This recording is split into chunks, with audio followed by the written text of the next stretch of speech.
Subscribe and press the bell icon to never miss an update from First Post.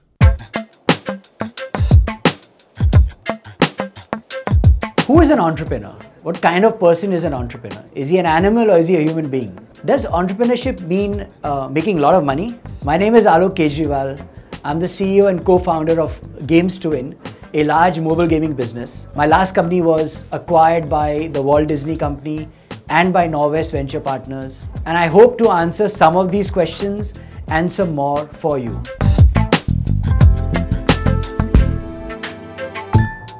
A true entrepreneur tries to solve a really large problem.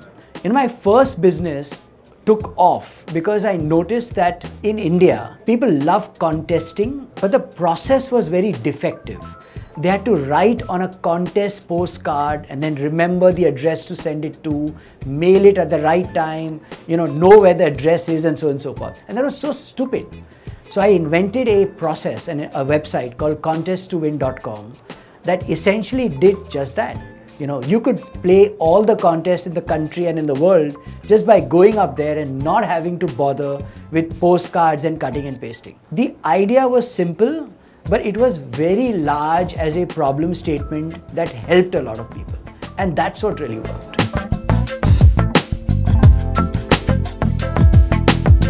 I'm obsessed by meeting people. I've met 8,000 people in my 15 years of entrepreneurship.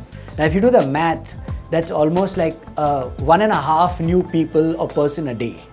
People lead you to insights. The more people you meet, the more people you talk to, the more you learn. And people tell you what they want. And when you know what a large number of people want, you get an idea that becomes probably a business that scales and becomes a great venture. So wherever you are, you're in a plane, you're in a train, you're on the street, you bump into someone, make a friend, talk about it, talk to them and learn from them.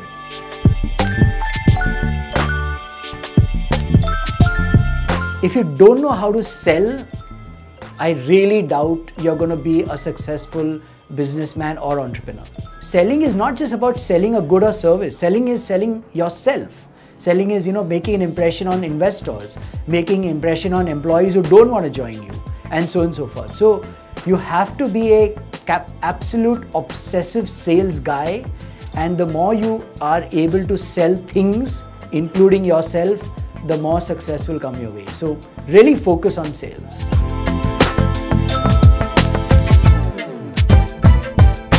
As you need investors or as you need money, also focus on the kind of investor you choose. Is their temperament like yours?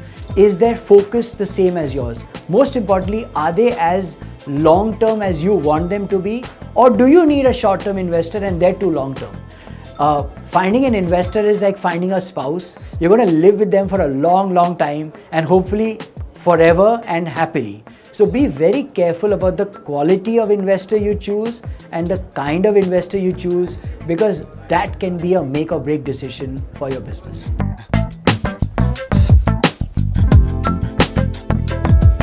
What happens if you raise money? Do you still need money? Let me tell you that you should never say no to money. And the really hard part about funding is that when you need it, it's never there, and when you don't need it, funding always shows up. One of the most stupid and horrible decisions I made in my life was saying no to a term sheet by General Electric in my first venture.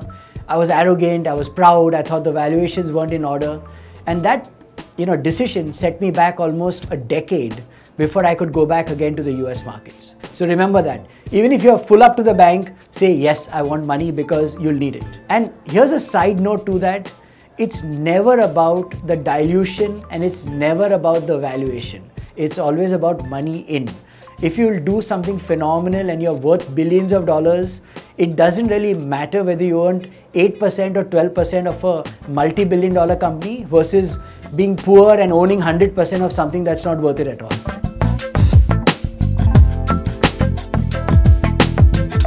One of the things that has really worked for me as a businessman and an entrepreneur is the ability to understand the costing of things. I worked for my father's socks factory as my first job, a very terribly paid job though, and I discovered, much to my horror, that a company that had operated for 25 years didn't know the exact cost of each of the products it made. And we discovered that 80% of the products of that company were loss-making. And when I presented this to my father and his and the board, they increased prices of those loss-making products, and each one of them kept selling as much. So the market was bewildered why people were selling good stuff at low prices and they still kept buying. And you can imagine what happened to profitability after that. So whether you know accounts or not, costing is something that you must understand to the level that you can and focus on it, because all great things come when you understand cost and can add value to the cost.